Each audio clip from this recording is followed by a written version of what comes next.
Direct Connection is made by MPT to serve all of our diverse communities and is made possible by the generous support of our members. Thank you.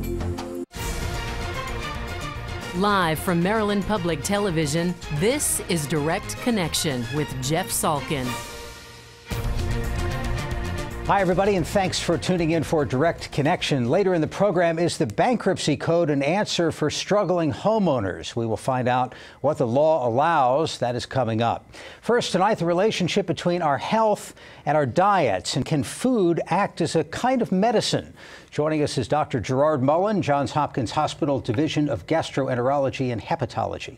Doctor, thanks for being with us. Oh, thank you for the invitation. Is medicine as a whole starting to look at this differently, do you think? I think there's been a movement over the last 20 or 30 years where people are coming to understand that natural medicine and returning to nature is a better brand of medicine than perhaps just inundating themselves with magic bullets in the form of prescription medicine. So yes, we're seeing a real paradigm shift in medicine these days. We're always looking for magic bullets, and some people see the magic bullets in types of food. I'm thinking of whatever it is in red wine that's supposed to be maybe good for your heart if you live in France or something like that. Right, resveratrol. And is there legitimate research behind it? I mean, should we be having a glass of red wine? Very much so. There's many studies showing that a glass of red wine is cardioprotective. How about two of them? Two of them? Well, you know, it's protective of your mood, I guess. So, but our tendency is to think, or maybe the way the medical profession has worked, is, all right, there's a substance there, we can go find it, extract it, make more of it, turn it into pills, and sell it to everybody. Yeah, but the magic bullet philosophy is really not really doing us well as a nation. And, you know, even you can have that philosophy with herbs, and we call it green pharmacy because you're substituting herbs with medicine and medicine with herbs. So the idea here is to have it in its most natural form, and well, you can't beat whole foods. I want to come back to some of the things in our diets that might be hurting us, but in terms of some things that are potentially beneficial in that universe of herbs and green things, what stands out? Well, for me, you mentioned resveratrol. You know, it's cardioprotective. We think of foods such as oat bran, it lowers cholesterol.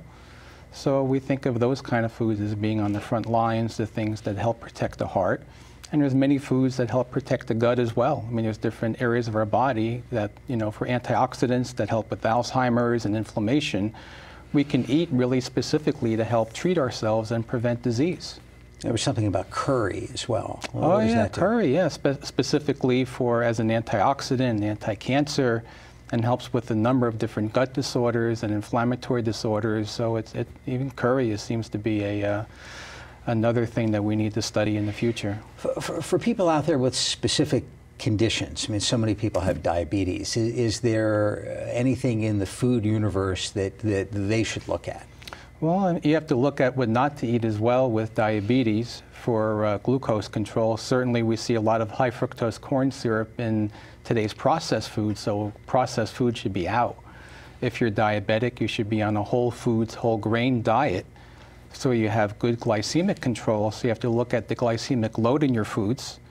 And cinnamon and other, certainly, you know, herbs can help control your glucose. So it's a really good approach if you have a basic whole foods diet for a number of different diseases. High fructose corn syrup has been in the news a lot. Oh yeah. What is that? I mean, you'll see on a product label that something has corn syrup and high fructose corn syrup. Well, as it implies, it's loaded with fructose, and that's going to really bounce your glycemic index, and it's going to drive your insulin to be high, and that's what leads people to have diabetes and fatty liver and all kinds of diseases.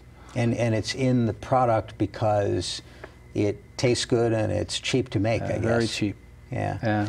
Let me remind our viewers, if you have a question about the foods you eat or maybe the foods you should be eating, give us a call. We'll have the number on the screen. You can also email us by visiting our website at mpt.org.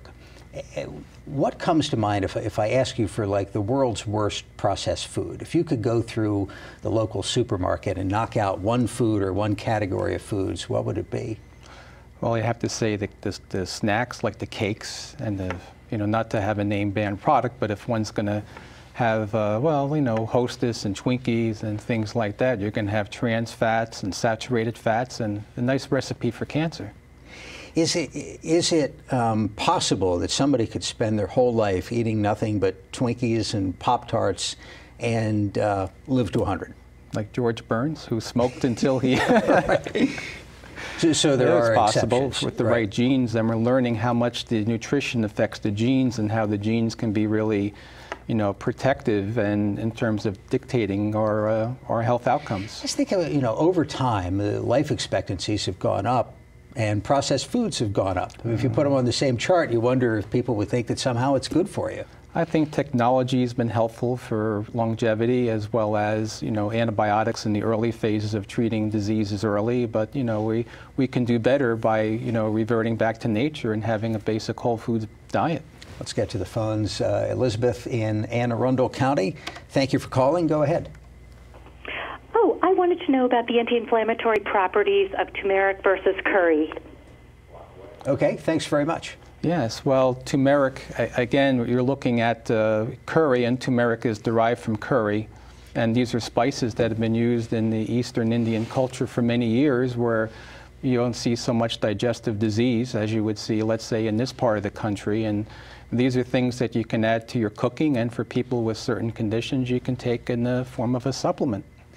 Can you overdose? Can you do too much of that? If you have a certain condition and read that whatever the spice or the substance is supposed to be beneficial, and eat nothing but that, you know, do you run into trouble? You could certainly irritate your gut if you have too much ginger or curry, but again, you know, you have the option of taking supplements. You could have the option of putting in your foods, and certainly there's certain herbs that can affect your liver, so you really have to be well schooled if you're going to take higher doses of these herbs, and really be counseled by a healthcare professional who's well educated in the field of nutrition. I'll come back to that. Patricia, Montgomery County. Patricia, thank you for calling. Go ahead. Hello? You're on. Oh, hi. This is Patricia, and I've recently been diagnosed with mastocytic enterocolitis, and I wanted to know what are the treatment recommendations for such a diagnosis. Could you repeat the diagnosis again? Mastocytic enterocolitis. Well, it sounds like it could be a mast cell disorder, which is our allergy cells that affect the gut. Yes. And generally that can be difficult to treat. So you have to identify potential allergens, food allergens in particular, and then there's different medications that kind of calm down the mast cell, like cromolyn and ketotofen and things that really can calm those allergic mast cells down. And you know, food, we talk about food as medicine, and you look at food as poison when it's an allergen and can kick up those mast cells. So you have to go through a process where you can identify those allergens and eliminate them from your diet. I have to ask, what did you have for lunch today? Who, me? Well, well, I had some salad, and I had a chicken sandwich with broccoli rabe. All right. Well, you look well nourished. I just wanted to make sure you didn't go through the drive-through somewhere. Who, me? No. No. Last time you did that? I can't remember. All right. Nancy from Baltimore County. Nancy, thank you for calling. Go ahead. Yes, everyone talks about the great things in red wine. How about white wine? Does it have similar properties? You know, unfortunately, it does not have the resveratrol as you would find in the red wines. I mean, certainly that's something I favor when I'm out or I select something to drink. Certainly the resveratrol for its cardioprotection, but you know, the benefits of just having a little white wine, you know, just to get you really, you know, to wind down certainly can't be, you know, can be beneficial, but not to the same extent as the antioxidants you would find in the resveratrol. So the answer would be no. Where does somebody get reliable information on this stuff? I mean, the internet, obviously, there's some good information, but it's buried in a lot of questionable stuff. And before you go radically changing your diet, you want to know what you're doing. I think it's always good to see a very educated practitioner, like a nutritionist, a dietitian, who's trained and certified to counsel people on how to eat. And I work with an excellent one at Johns Hopkins. Her name is Kasha Kynes, and you know, she's one of the most outstanding ones that I've worked with over my career. John from Baltimore County. John, thanks for calling. Go ahead. Good evening. Hi. I have a couple of questions.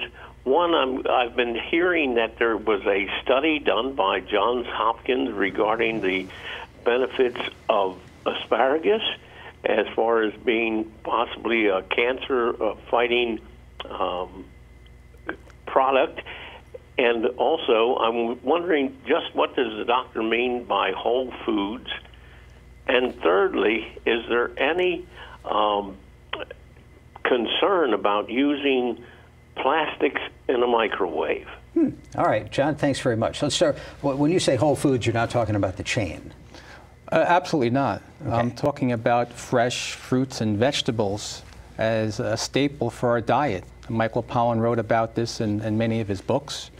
He even has a little bit of a food guide in his latest book, Food Rules. So I would, if I were in your position, I would pick up Food Rules, and there's a lot of different good tips for you as a consumer and a healthcare advocate to really read about how you can improve yourself with these whole foods, the fresh fruits and vegetables and whole grains, things that are on the outside of the food store and outside of the aisles, not in the center, right? Things that are fresh when you go to your local markets that we have, and things that you would find there. And it certainly wouldn't be the Twinkies and the cakes, and those are all processed foods, so you wouldn't want to do that. Regarding the plastics, there is evidence that certain plastics do leach into your food, and you have to be very careful in how you approach that with microwaving. So, right. Yeah. Let's take another call. J.D. from Montgomery County. J.D., thank you for calling. Go ahead. Thank you for taking my call. I recently met with my cardiologist who gave me a BMI score of 40, which, if I understand it correctly, makes me 60% fat-free, and the other 4 out of 10 cells are fat. And my question to you is, how do I reverse the curse? And how about items like Metamucil for toxic clean-out, or spinach, or oatmeal, or salad, if that would be a good regimen, or just a straight diet, the South Beach diet? Any thoughts, anything to turn and reverse this curse, because I'm really stressed out by it. JD, good luck to you. Thanks for the call. Well, I'm sorry to hear that. You have to have courage and hope that this can be reversed, and it's a very complicated strategy of counseling, food counseling. These programs have a little psychological counseling, how to go on diet, but Opran would be a very good start for you, and because that can lower your cholesterol and prevent your risk for cardiac disease. And I would, encourage him to go into a weight reduction diet, into a weight management center. Do we talk about green tea? A lot of people drink green tea. And, no, not yet. Why is that better than Lipton tea? Well, there you go. Right. I mean, green tea can help you with weight reduction. How so? Thermogenics. It helps speed up your metabolism a bit. Yeah, and it's an antioxidant, as we were discussing earlier before the show. So, and it's cardioprotective and anti-cancer, and has many different benefits. So, green tea would be another thing to make a substitution for him. I have to wonder, because periodically there'll be some scientific study that rebuts something that had been the conventional wisdom for a long period of time. Is there any chance that 20 years from now somebody finds that green tea has been bad for us somehow? That I don't see, but you'll always find perhaps that in the one study that shows it's bad, there'll be several others that show that it's good, but it's the one bad study that'll get the press, right, that can't be reproduced. And years later you look back and you say, well, that wasn't done correctly. So you have to really give it the test of time before you start refuting how a natural product is not good for you. Is there anything in the conventional wisdom that's wrong? Where, I mean, you're saying stay away from processed foods. We hear that from other people. Is there anything where you think the medical profession or society hasn't caught up to the research? Well, the problem that I see is that we have direct-to-consumer advertising by pharmaceutical firms. So we're taught only pharmaceutical therapies in medical school, not nutrition or natural lifestyle or preventive medicine, and certainly the consumers are getting bombarded by the ads that say, if you feel depressed, take this. If you want to get some sleep, take this. If you feel a little bit off in your stomach, take that. So we're into this culture that we're seeing that is very magic bullet oriented, that's only prescriptive only, and yet there's abundant evidence that the foods that we eat can actually do very well by us, and that's something that is coming out through scientific evidence and through many different writings. So that's, I see hope in the future that that's the way to go. So you're a medical doctor, though. Absolutely. You can either talk about nutrition and different types of food or write a prescription. When somebody comes to you with one of those issues, what do you do? I'm integrative, and I look at the person as an individual, and I give them the best that they need. And I always try to go food as medicine first and try to help prevent them. And when they're stuck and they need help, then I consider all the options. Let's take one more call. Bill in Montgomery County. Bill, thank you for calling. Go ahead. Hi, yes, thanks for taking my call. Sure. I just wanted to ask about cheese and see if the doctor could talk a little bit about some of the differences, possibly if there are any, between cow's milk cheese and sheep's milk cheese and goat's milk cheese in terms of health benefits or non-benefits, that sort of thing. If you just talk a little bit about... Great. Bill, thank you very much. Yes, Bill, really great question. What I see, if I had to pick a cheese, I would probably pick something from Switzerland where they actually grass feed their cows, so you get the benefits of having higher omega-3 fatty acids in the cow, so therefore in the cheese. So when Andy Weil talks about cheeses, and I subscribe to his philosophy that you would probably go with the Swiss cheese first, that's from Switzerland, or other cheeses from Switzerland. When you're looking at things that are allergic, right? Like the individual had the mast cell problem and you got to be careful of food allergies. I'd probably go with sheep and goat first because they tend to cause less problems in individuals than cow's milk. So those are the two rules I would think about when I think about dairy and cheeses. You know, we could talk about this all night. Is there anything you want to leave people with? I think there's a power in food as medicine. It's been around for centuries in different cultures, and Hippocrates, the father of medicine, subscribed to food as medicine. And so should we. Very good. Dr. Jerry Mullin of Johns Hopkins, thanks so much for being with us. Oh, thank you so much. We appreciate it. Coming up, more homeowners banking on bankruptcy. We'll be right back.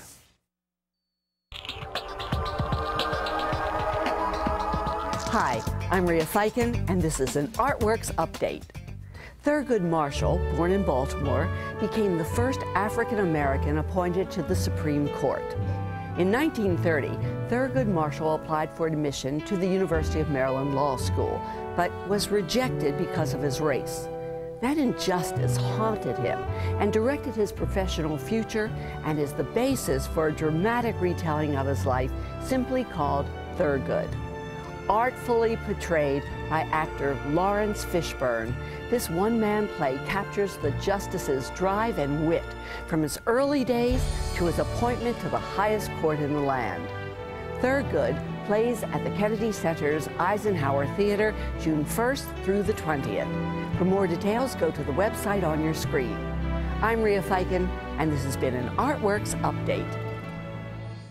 Our troops, our veterans, our military families, American heroes all. On one special night, we come together as one great nation to honor their sacrifice at the National Memorial Day Concert. With Gary Sinise, General Colin Powell, Brad Paisley, Kelly O'Hara, Dennis Haysbert, the National Symphony Orchestra, and me, Joe Mantegna. The National Memorial Day Concert. Join us for a night to remember. Sunday night at 8 on MPT. And joining us now is bankruptcy attorney Tracy Blades. Tracy, thanks for being with us. Oh, you're very welcome. As our friend Frank just said, we're going from talking about green food to green money here. We have so many people who don't have enough green money at the moment. They're behind on their mortgages.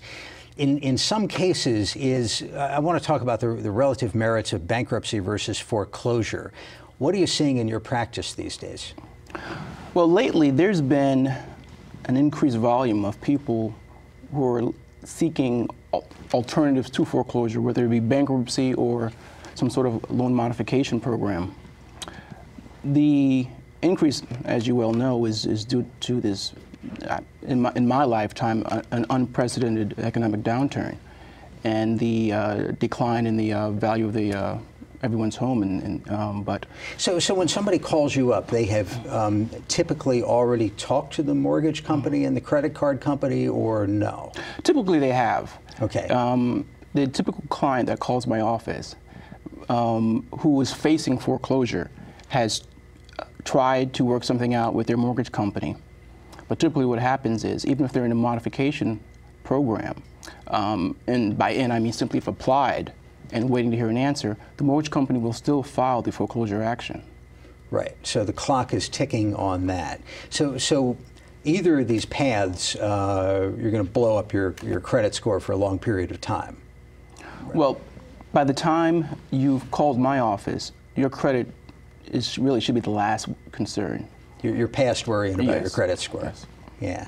So the bankruptcy code was rewritten, I guess, about 5 years ago. Correct, 2005. I understand it makes it a bit more complicated. What does it mean for somebody who's on the verge of needing that sort of relief? Well, the changes primarily affect people who are trying to qualify for a Chapter 7.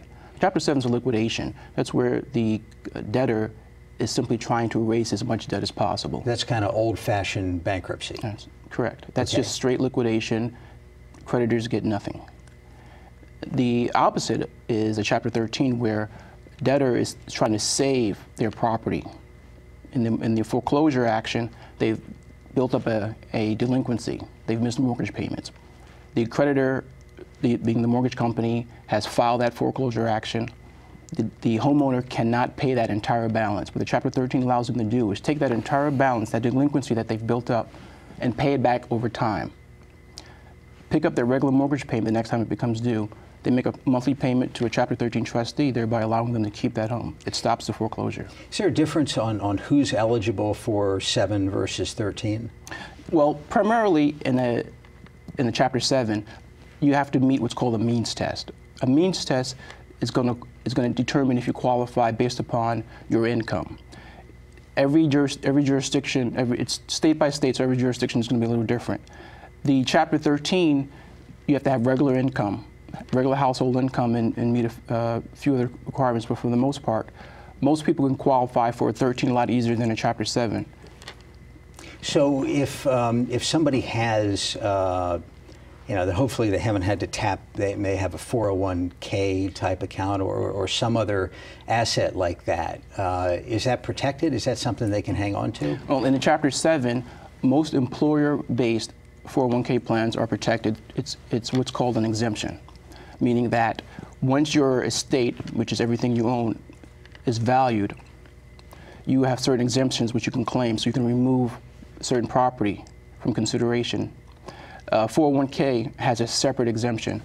So most employers, 401k, as long as you go through them, you're not going to have to worry about losing any of that 401k money. So give me some basic advice for somebody who's starting to fall behind on their mortgage. What I hear is don't wait, call the mortgage company. Absolutely. Don't wait until you miss the mortgage payment. You should, most people will know, okay, I've been struggling month to month to make this mortgage payment. Mortgage payment's coming due, and I don't think I can make it. Pick up the phone, call your mortgage company, explain your situation. And the reason is, if they have a program that they can put you into, the sooner you start, the better. Because all these programs take time. Let's grab a phone call. Les in Allegheny County. Les, thank you for calling. Go ahead. Yeah, what's the advantage of a reverse mortgage?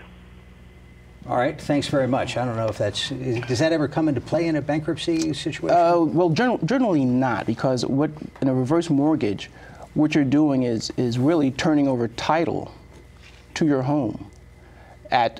What happens is you have to be age qualified. The reverse mortgage company will give you a lump sum, or they can pay you over time, but generally you get a lump sum of money, and upon your death, that house goes to them. Okay. So continuing with some basic advice, we've talked about the person who's about to fall behind on their mortgage. Now let's talk about somebody who's well behind. And in just a few seconds, they've talked to the mortgage company and haven't been able to work it out. What's next? The best advice I can give someone who feels they've exhausted their options with their mortgage company is to speak to an attorney.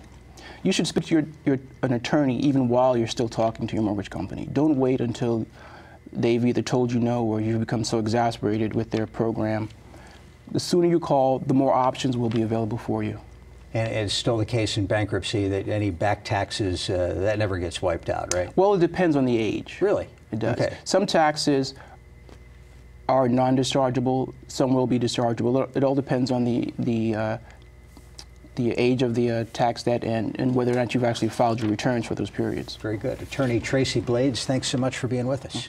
You're very welcome. We appreciate it. Thank you for joining us for Direct Connection, and have a good night.